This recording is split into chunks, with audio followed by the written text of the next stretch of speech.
Hello everyone, good morning. আমি Anumita, blogger অনুমিতাতে তোমাদের সবাইকে জানাই অনেক ভালোবাসার অনেক স্বাগত। আই হোপ তোমরা অনেক ভালো আছো, সুস্থ আছো। আমি আমার ব্লগটা এখান থেকে স্টার্ট করছি, সুন্দরবনের একটা ছোট্ট গ্রাম থেকে। চারিদিকে দেখো একদম কুয়াশায় কিন্তু ঢেকে গেছে, কারণ প্রচুর পরিমাণে কুয়াশা পড়েছে। তো তার মাঝখানেই কিন্তু আমাকে সমস্ত কাজবাজগুলো সেরে নিতে হচ্ছে। আমি যদিও কাজটা শুরু করি সেই ভোর 5টা থেকে, তখন আর ব্লগটা শ্যুট করা হয় না, কারণ তখন না আমি আমার নিজের জন্য কাজ করি। নিজের জন্য বলতে কি বলতো, সংসারের থেকেও এই যে সংসারে সারা দিন এত খাটুনি খেটেও কিন্তু তুমি এক বিন্দু কিন্তু সংসারের নাম পাবে না যে তুমি এই কাজটা করো বা তুমি এই কাজটা করেছো। সারা দিন তোমাকে কিন্তু কারোর না কারোর ধাউকি, কারোর না কারোর বড় কথা, যেগুলো খুব খারাপ লাগে শুনতে, তো তেমন টাইপের কথা কিন্তু তোমাকে শুনতেই হবে। সেই জন্য সবসময় চেষ্টা করেছি যে আমি নিজে যেন কিছু করতে পারি, 2 টাকাও যদি রোজগার করি সেটাই যেন আমি করতে পারি। সেই জন্য আমি সব সময় বা দিন রাত পরিশ্রম করে চলেছি। জানি না এই পরিশ্রমের সাফল্য কত দূর বা আমি কত দূর কী করতে পারবো সেটা আমি জানি না, কিন্তু হাল ছাড়িনি বা হাল ছাড়িও না। তো এখানে দেখো মৌরলা মাছগুলো মাখিয়ে নিচ্ছি লবণ হলুদ এগুলো দিয়ে, আর সাথে হচ্ছে এদিকে জাপানি পুঁটি আছে, সাথে রুই মাছ আছে, এগুলোও কিন্তু লবণ হলুদ দিয়ে মাখিয়ে নিচ্ছি। একটু বেশিক্ষণ ধরে মাখিয়ে রাখলে কি হয়, তেলটাও যেমন কম লাগে, সাথে কিন্তু এটাও হয় ভালো, মাছটাও কিন্তু খুব ভালো ভাজা হয়। সেই জন্য আমি মাখিয়ে আগে থেকেই রেখে দিই যখন সময় পাই। তো প্রথমে ভাবছিলাম যে আমি গ্যাসেই রান্না করব, তার জন্য দেখো গ্যাসেই বসিয়েছি, কিন্তু পরে ভাবলাম যে না, সংসারে 2 টাকা সাশ্রয় করতে হলে, একটা গ্যাস বেশি দিন চালাতে হলে অবশ্যই আমাকে উনুনে রান্না করতে হবে। সেই জন্য চলে গিয়েছিলাম। ওই যে মানুষের শরীর তো, সবসময় সব কিছু করে উঠতে পারি না, মাঝে মধ্যে খুব কষ্ট হয়। তখন মনে হয় সত্যি আমার কেউ নেই আমার লাইফে, যদি আমার লাইফে কেউ থাকতো তাহলে হয়তো এত কষ্ট আমাকে পেতে হতো না। আর ভগবান কেন জানি না আমাকে না কষ্ট ছাড়া কিছুই দেয় না সমস্ত দিক থেকে। আর আরও যে কষ্টগুলো আছে সেগুলো তোমাদের সঙ্গে সত্যিই শেয়ার করতে চাই না, যারা আমার পুরানো ভিউয়ার্স তারা অবশ্যই জানো। তো মাছটা আমার ভাজা হয়ে গেছে। তো মাছটা কিন্তু ক্যামেরাতে কালো কালো লাগছে, কিন্তু কালো নয়, খুবই সুন্দরভাবে মাছটা ভাজা হয়েছে। আর একটা মাছও কিন্তু লাগেনি। যে বড় মাছগুলো ছিল ওইগুলোই হচ্ছে এখন ভেজে নেব, আর এগুলো সবটাই হচ্ছে বাড়ির পুকুরের মাছ। গল্প করতে করতে তোমাদের কিছু কমেন্টে রিপ্লাই করে নিই। বাপ্পা রয় লিখেছে, বৌদি শাড়ি পরে ভিডিও করো। থ্যাংক ইউ দাদা ভাই। রাজেশ সাহা লিখেছে, আমি কিন্তু বকফুলের বেগুনি ভালো লাগে। মানে উনি হয়তো বলতে চাইছেন বকফুলের চপ খেতে ভালো লাগে, সত্যি আমারও খুব ভালো লাগে।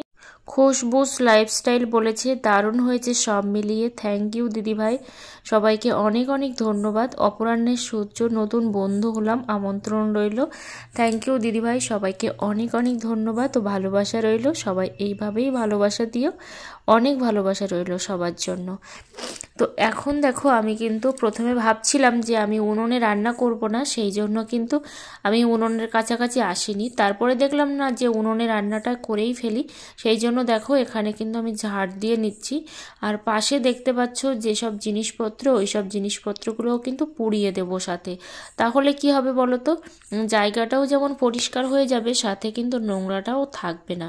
আর উনুনে রান্না করতে গেলে না অনেকটা একটু নোংরা চোংরা হয়। নোংরা বলতে ঠিক কি বলতো, সব নোংরা বলতে এই যে চারিদিকে পাতা থাকে, তারপর জিনিসপত্র থাকে, তাতে কিন্তু অনেকেরই খারাপ লাগতে পারে আমি জানি, কিন্তু সব সময় চেষ্টা করতে হবে সব কিছু সুন্দর করে গুছিয়ে করার, তাহলে কিন্তু অসুবিধাটা হয় না। আর কি বলতো, এত কিছুর মধ্যেও না কখনো কারোর কাছ থেকে আমি সামান্যটুকু সম্মান তো দূরের কথা, ভালোবাসাটুকু পাইনি, যেটা পাওয়ার জন্য আমি এত কিছু করে চলেছি বা এত কিছু করি। কিন্তু পরবর্তীকালে ভাবলাম যে দরকার নেই কারোর কাছ থেকে সম্মান ভালোবাসা পাওয়ার। তো যেটি ভগবান আমার কপালে সম্মান ভালোবাসা লিখে থাকে তো অবশ্যই পাবো, আর যদি না লিখে থাকে তাহলে তো কারোরই সাধ্য নেই সেটা দেওয়ার। তো দেখো এখন কিন্তু আমি রান্নাটা বসিয়ে দিয়েছি, ওদিকে কলা আলু মৌরলা মাছ রান্না করব সেই জন্য। আর তারপর হচ্ছে যে মাছগুলো রেখেছিলাম সেই মাছগুলো রাখবো। তো কি বলো তো, আমি সকালবেলা এত সকালে কেন উঠি? অত সকালে ওঠারও কিন্তু আমার প্রয়োজন পড়ে না, কিন্তু তারপরেও উঠে পড়ি, কারণ আমি যদি সকালবেলা ঘুম থেকে না উঠি তাহলে মনে হয় না অনেকটাই লেট হয়ে গেছে। আর অনেকটা লেট হওয়ার কারণে আমার কাজগুলো না ঠিকঠাক করে হচ্ছে না। আমি যেমন টেলারিংটা শেখার চেষ্টা করছি, সত্যি কথা আমার কিন্তু কোনো রকম টেলার্সের টিচার নেই। আমি নিজেই চেষ্টা করছি ইউটিউব দেখে দেখে, একবারের জায়গায় 5 বার দেখার। আমি যখন বিয়ে পড়তাম লাস্ট ইয়ার, তখন কিন্তু আমি একবার টিচারের কাছে শেখার চেষ্টা করেছিলাম, কিন্তু খুব একটা ভালো আমি শিখতে পারিনি, মানে একেবারেই শিখতে পারিনি বলা চলে। যাই হোক, তখন আমি শিখতে পারিনি, কিন্তু আমার ওই যে মনে মনে কিন্তু ইচ্ছাটাই ছিল যে আমি টেলারিংটা শিখবো। কিন্তু পরবর্তীকালে ইচ্ছাটা কিন্তু একদমই ধামাচাপা পড়ে যায়। তারপরে দেখলাম যে ইউটিউব দেখতে দেখতে অনেকেই বলছে যে টেলারিং ঘরে বসে করা যায়, এর থেকে ভালো একটা আর্নিং হয়। সত্যি কথা, আমি আর্নিংয়ের জন্য আসিনি টেলারিংয়ে, আমার নিজের জিনিসপত্র তৈরি করার জন্যই আমি টেলারিংটা স্টার্ট করি। আবার মেশিনটা কিনে, যেহেতু মেশিন ছিল না সেই জন্য কাজটাও ভালো করতে পারিনি। তারপরে হয়তো ভগবানের ইচ্ছাতেই আমি টুকটাক করে যা হোক হাত খরচটা আমার চলে যায়। হয়তো রেগুলার কাজ আমার হয় না, কিন্তু তবুও কিন্তু হাত খরচ চলে যায়। এতেই আমি অনেক খুশি, আমার যেটুকু হয়েছে সেটুকুতেই।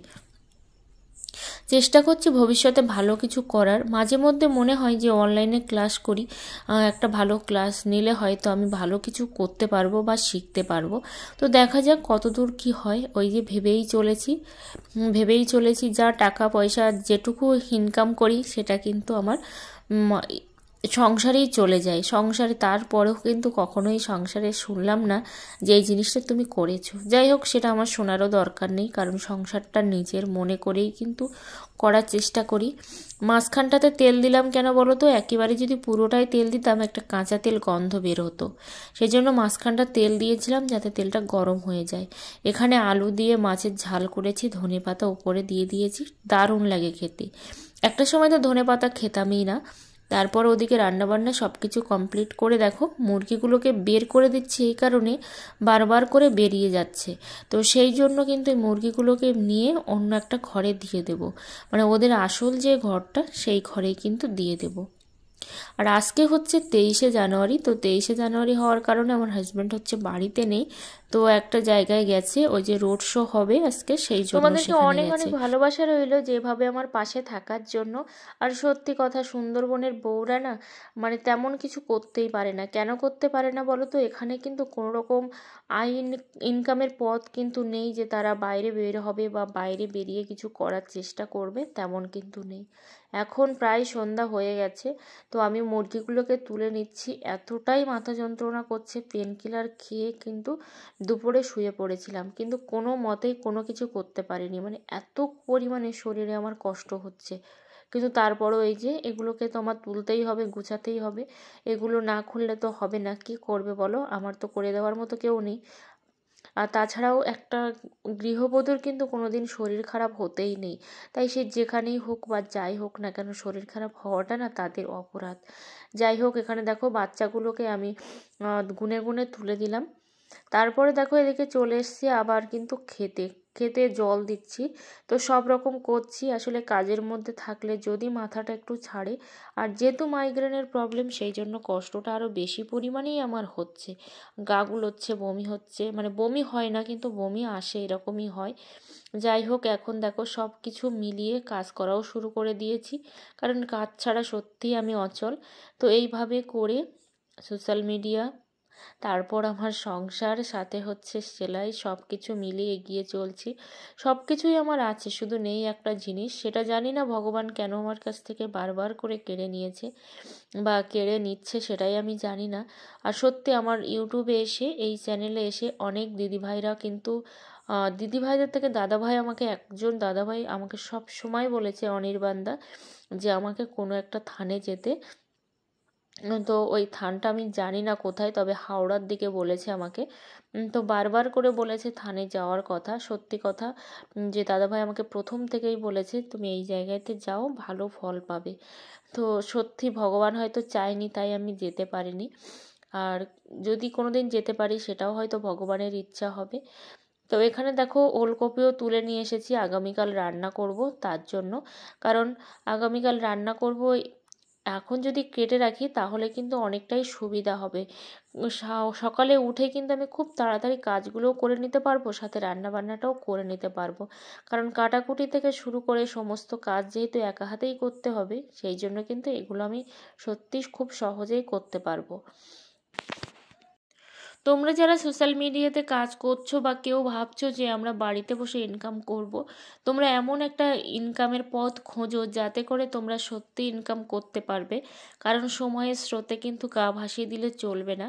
কারণ সময় কিন্তু আস্তে আস্তে পেরিয়ে যাচ্ছে, বা একটা দিন করে আমরা কিন্তু সামনে মৃত্যুর পথেই কিন্তু এগিয়ে যাচ্ছি।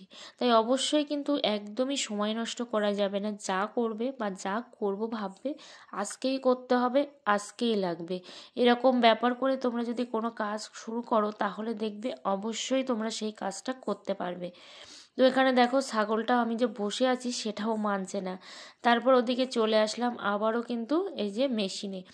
তো রান্না বান্না সব কিছু কমপ্লিট করে তারপর মেশিনে চলে এসেছি। আর এখানে দেখো এই যে ফিতেটা লাগিয়েছি এক সাইডে, আর এটা আমি হাতেই লাগাই, সেই জন্য দেখে নিলাম যে কতটা আমি মেপে লাগিয়েছি। বর্ডারটা আসলে একটানা যদি কাজে বসতে পারি তাহলে কাজটা কিন্তু অনেকটা সহজ হয়ে যায়, তাড়াতাড়ি হয়ে যায়। যেহেতু একটানা বসতে পারি না, সেই জন্য কিন্তু অনেকটাই লেট হয়ে যায় বা ঢিলেমি হয়ে যায়। এটা যেহেতু লোকের ব্লাউজ, তো সেই জন্য অনেকটাই কিন্তু তাড়াহুড়ো ছিল, কিন্তু এখন যেহেতু তাড়াহুড়োটা একটু কম হয়ে গেছে সেই জন্য একটু ধীরে ধীরেই আমি করে দিলাম।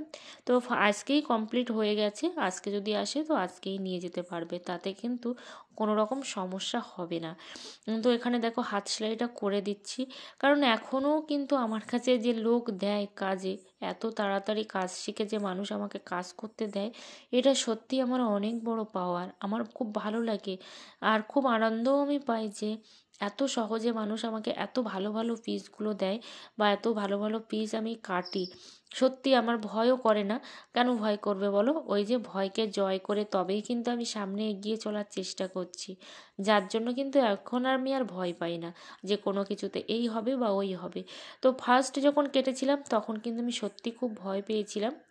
তো এখানে দেখো দুটো ব্লাউজ আমি মেপে দেখে নিচ্ছি কোনটা ঠিক আর কোনটা, মানে ঠিক সবই, ফিটিংসটা ঠিক আছে কিনা।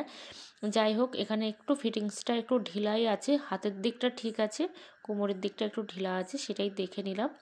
তো তোমরা চাইলে কিন্তু এভাবে সেলাইয়ের কাজও করতে পারো, সাথে অন্যান্য কাজও কিন্তু তোমরা শিখতে পারো বা করতে পারো। আর এখন যেহেতু সোশ্যাল মিডিয়ার যুগ, খুব তাড়াতাড়ি তোমাদের কাজটা কিন্তু প্রচার হয়ে যাবে আর খুব সহজে তোমরা কিন্তু সবাইকে পেয়েও যাবে।